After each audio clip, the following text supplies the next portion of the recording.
എല്ലാവർക്കും നമസ്കാരം. Turbo first show കണ്ടിട്ട് നിൽക്കുകയാണ്. അപ്പോൾ വലിയ പ്രതീക്ഷയായിരുന്നു. മിഥുൻ മാനുവൽ തോമസിന്റെ റൈറ്റിംഗ്, വൈശാഖിന്റെ സംവിധാനം, മമ്മൂട്ടിയുടെ അഭിനയം, ഇത് മൂന്നും ചേർന്ന ഒരു അപൂർവ കോമ്പിനേഷനാണ് ടർബോ. സിനിമ കണ്ടു, അഭിപ്രായം എന്തു പറയാൻ, മൊത്തത്തിൽ പറഞ്ഞാൽ അങ്ങനെ എടുത്തു പറയാനൊന്നുമില്ല. പടം മൊത്തത്തിൽ വേറെ ലെവലാണ്. മാസ് പടം എന്നുള്ള രീതിയിൽ 100% നീതി പുലർത്തുന്ന ഒരു സിനിമയാണ്. എല്ലാ തരത്തിലും തീ എന്ന് തന്നെ പറയാം. ആ റേഞ്ചിൽ നിൽക്കുന്ന ഒരു സിനിമ തന്നെയാണ് ടർബോ കണ്ടു. ലാസ്റ്റ് സീനുകളൊക്കെ അങ്ങോട്ട് സിനിമ തുടങ്ങി എന്ന് വെച്ചാൽ ഒരൊറ്റ പോക്കാണ്. 1 നിന്നും 100 പോകുന്ന പോലുള്ള ഒരു റോക്കറ്റ് വിട്ട ഒരു പോക്കായിരുന്നു. ക്ലൈമാക്സിലെ ഫൈറ്റ് ആയാലും ഒന്നും പറയണ്ട.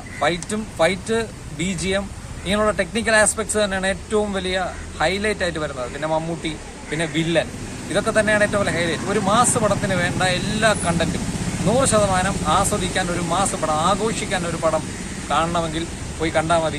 ടർബോ വേറെ ഒന്നും പറയാനില്ല, നെഗറ്റീവായിട്ട് അങ്ങനെ ഒന്നും പറയാനില്ല. മമ്മൂട്ടി പ്രായം കൂടുന്തോറും എനർജി ലെവൽ കൂടുന്നുണ്ട്. എന്താണ് ആ മനുഷ്യനിൽ സംഭവിക്കുന്ന അത്ഭുതമെന്ന് മനസ്സിലാകുന്നില്ല. അതുപോലെ ഒരു കിടിലൻ വില്ലൻ വന്നിട്ടുണ്ട്.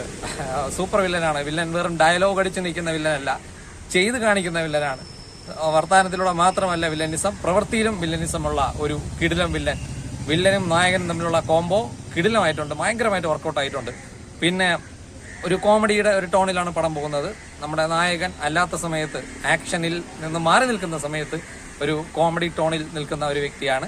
പുള്ളിക്കാരൻ്റെ അമ്മയും അദ്ദേഹവുമായിട്ടുള്ള കുറച്ച് കോമ്പിനേഷൻ സീനുകളൊക്കെ ഉണ്ട്, നല്ല രസമാണ്. എല്ലാം ഒരു കോമഡി ടോണിലാണ് പടം പോയിട്ടുള്ളത്. പിന്നെ നല്ലൊരു കഥയുണ്ട്. കഥയിൽ പുതുമയൊന്നുമില്ല, നമ്മൾ ഇതുവരെ കണ്ട് മടുത്ത കഥകൾ തന്നെയാണ്. തമിഴ് സിനിമയിലൊക്കെ സാധാരണ കാണാറുള്ള ഒരു കഥ തന്നെയാണ്.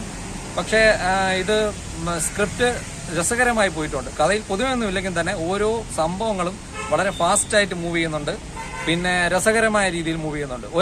ഒരു ഭാഗത്തും ബോറടിയില്ല. ബോറടി എന്നൊരു സാധനം ടർബോയ്ക്ക് എതിരാണ്. അത് ഈ അടുത്ത കാലത്ത് മലയാള സിനിമയിൽ ഞാൻ വളരെ വ്യത്യസ്തമായി കാത്തിരുന്ന ഒരു സംഭവമാണ്. ഏതൊരു മലയാള സിനിമയിലും രണ്ടാം പകുതിയിൽ ഒരു താഴ്ച എനിക്ക് ഫീൽ ചെയ്തിട്ടുണ്ട്. ഒട്ടും അത് ഫീൽ ചെയ്യാതെ വന്ന ഒരു സിനിമയാണ് ടർബോ. അതിൽ ഞാൻ ശരിക്കും ഒരു ക്ലാപ്പ് കൊടുക്കുകയാണ്. ശരിക്കും തിരിച്ചുവരവ് ആരുടെ എന്ന് ചോദിച്ചാൽ സംവിധായകൻ വൈശാഖിന്റെ തിരിച്ചുവരവാണ്. ഞെട്ടിക്കുന്ന ഒരു തിരിച്ചുവരവ് തന്നെയാണ് വൈശാഖ് നടത്തിയിരിക്കുന്നത്. എല്ലാ തരത്തിലും കിടിലം. മമ്മൂട്ടി പറഞ്ഞു, വില്ലൻ പറഞ്ഞു. പിന്നെ നായിക നമുക്കറിയാം, പാച്ചുവും അത്ഭുത വിളക്കിലെ നായികയാണ്.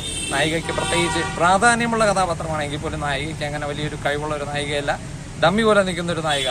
പിന്നെ കുറച്ച് കുഴപ്പമായിട്ട് തോന്നിയത് ആക്ഷൻ സീക്വൻസസ് ഒക്കെ കാണുമ്പോൾ രോമാഞ്ചം തന്നെയാണ്, അതിലൊരു സംശയവുമില്ല, രോമാഞ്ചം തന്നെയാണ്. പക്ഷേ ഒരുപാട് ഷോട്ടുകൾ കട്ട് ചെയ്തിട്ടുണ്ട്. ചില സമയത്ത് കണ്ണിനൊരു ഇറിറ്റേഷൻ ഫീൽ ചെയ്യാറുണ്ട്. ഒരുപാട് കട്ട്സ് കൂടി വരുന്നതായിട്ട് ഫീൽ ചെയ്യുന്നുണ്ട്. അങ്ങനെ ഒരു പ്രശ്നം എനിക്ക് ഫീൽ ചെയ്തു.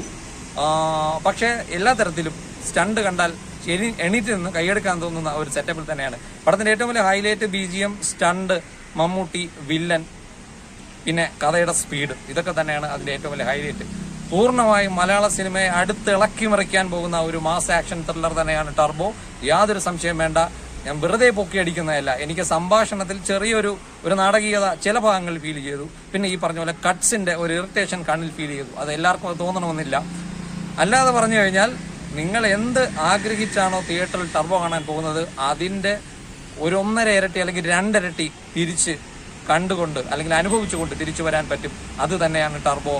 ഉറപ്പായും തിയേറ്ററിൽ പോവുക, കാണുക, ഒരു നിരാശയും ഉണ്ടാവില്ല, ഉറപ്പ്.